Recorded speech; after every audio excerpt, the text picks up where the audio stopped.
Semaine de la fraîche attitude qui a été lancée et qui va se poursuivre jusqu'au 10 juin. Avec nous, Laetitia Knopik. Bonsoir, Laetitia. Ouh là là, mon Dieu, deux Laetitia sur le plateau. Oh là là, c'est la juin puissance 2. Là. Ça va être chaud. Alors, c'est vrai que c'est le moment de se pencher sur les fruits et les légumes de saison parce que l'idée, c'est ça, hein, c'est de consommer. De la fraîche attitude, mais en même temps, on peut en consommer toute l'année, hein, des fruits et légumes. C'est vrai. Donc, mais de saison, c'est important. Pourquoi? De saison, c'est important parce que, bon, déjà, au niveau du goût, tout simplement, on a plus de goût dans une tomate actuellement que dans la tomate d'hiver. Ouais, tout à l'heure, on discutait de la fraise. C'est vrai que la fraise en hiver n'est pas terrible, elle est plutôt acide. Là, on commence à avoir une super fraise. Je pense notamment à la Darcélec, par exemple. Quand vous croquez dedans, il n'y a pas besoin de mettre de sucre. Ouais. Donc, c'est beaucoup plus sympa en bouche, quoi. Hein. C'est plus le côté vraiment plaisir de manger. À quoi on reconnaît un... Alors bon, pour les saisons, il faut se renseigner un petit peu, même si on sait que la fraise, c'est plutôt maintenant. À quoi on reconnaît un bon fruit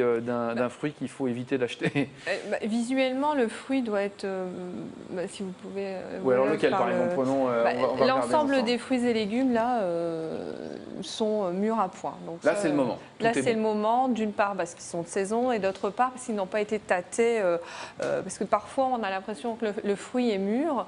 On va venir mettre ses petits doigts dessus, mais le problème, c'est que tout le monde passe avec ses petits doigts. Ah oui. Et ça crée un bleu sur le fruit. Et on arrive à la maison, on le consomme 2 jours après, et on a l'espèce de fruit qui est un peu pourri. Il vaut mieux aller chez son petit commerçant, si c'est possible, et qui, lui, de toute façon, vous interdit de toucher. Voilà, donc on ne peut pas toucher sur les Ou alors, vous prenez, même si on va en supermarché, l'idéal, c'est que tout le monde sache qu'il ne faut pas tâter les fruits et légumes à tout va, et puis prendre, s'ils sont proposés, c'est les prendre juste les petites framboises. Ouais, tiens, pour Christine, des petites framboises, ça c'est bon, les petites framboises. Fraises, Laurent, les fraises. Donnez-moi des fraises. Juste pour une petite info, là, les fruits rouges qui sont très appétissants doivent être évités aux enfants de moins de 18 mois, hein, pour éviter les allergies alimentaires. Et je sais que... Les petits loulous en raffolent, en général, on leur en met parce que, merci, c'est un fruit très... Enfin voilà, c'est sucré, c'est juteux, c'est joli, c'est rouge, on a envie d'en manger. Oui, c'est ça, ça attire. Elles sont absolument succulentes, hein, ces fraises sont absolument à tomber par terre. Mangez pas tout de suite parce qu'il faut encore parler un petit peu. Ah bon, je fais ma gourmande. Souvent, vous allez pouvoir manger dans un court instant. Souvent, on parle du prix. C'est vrai qu'on dit, oulala, mon Dieu, si je veux des bons fruits, je vais payer cher. Est-ce que c'est vrai ? Alors, faut savoir que le fruit et le légume, il a un coût. C'est vrai qu'il suit un cours aussi, le prix. Du jour au lendemain, on peut avoir un prix qui est complètement différent. Maintenant, si on prend un fruit ou un légume de saison, en général, on est dans un prix moyen.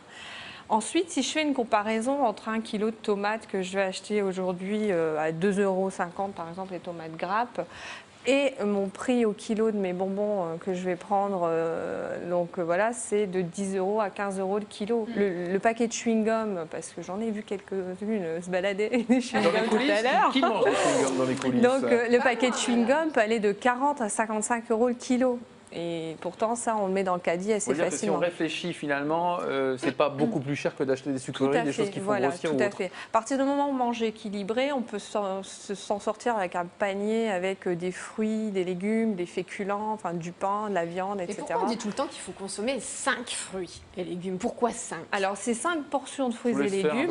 Donc là, on est plus dans la portion. Alors 5, pourquoi? Parce qu'on ne va pas trouver toutes les vitamines dans ma fraise. La fraise, ça va être essentiellement de la vitamine C, donc le corps en a besoin, mais on a d'autres besoins. On a des besoins en minéraux, on a des besoins en vitamine A, on a des besoins en plein de bonnes choses. Et l'idée, c'est de consommer plusieurs fruits, plusieurs légumes différents afin d'avoir toutes ces vitamines, ces micronutriments qui sont ce qu'on appelle des antioxydants. Donc, ils préservent notre santé contre les fameux cancers, maladies cardiovasculaires. On entend aussi dire que certains fruits sont bourrés de sucre, donc ça fait grossir. C'est faux. Alors, il n'y a rien qui fait grossir, il n'y a rien qui fait maigrir. Moi, c'est ce que j'explique. Ben voilà, je peux très bien maigrir en mangeant que du chocolat. Si, moi qui adore le chocolat, moi j'adore le chocolat. Si je veux, je me prends la portion idéale le matin de chocolat uniquement, le midi de chocolat, le soir de chocolat. Bon là, on parle que de poids. Donc oui, je vais perdre parce que je vais prendre moins que ce que mon corps a besoin. Par contre, derrière, je vais avoir des manques énormes en fibres, en minéraux. Ce qui est important, c'est la diversité, c'est bien sûr la quantité. De varier sans arrêt et puis de se faire plaisir. Alors ça, on oublie souvent aussi parce que bon, j'arrive, je veux perdre du poids, ces restrictions alimentaires, alors qu'il y a tellement de bonnes choses à faire, à cuisiner.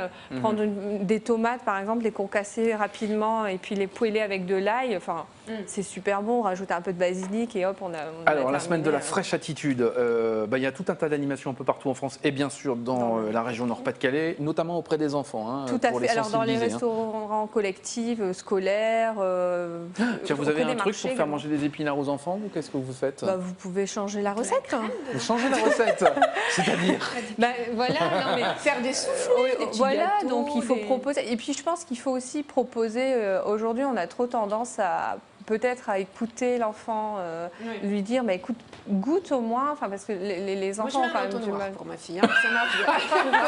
Non mais c'est important de continuer à faire goûter parce que c'est au bout de plusieurs fois qu'ils commencent à aimer. Bien sûr, effectivement. Et voilà quoi. Puis moi j'aime pas les aubergines dans la ratatouille par exemple. Je trouve ça immonde. Enfin, Ouais. ça c'est mon avis personnel. Bien sûr. Maintenant l'aubergine je vais l'adorer en moussaka, je vais l'adorer en tarte. Donc Ouais, voilà, c'est pas- c'est une il bonne faut idée. juste de changer un petit peu les recettes. Merci beaucoup Laetitia d'être venue sur la Grand Place. Maintenant vous pouvez manger votre fraise puisqu'on va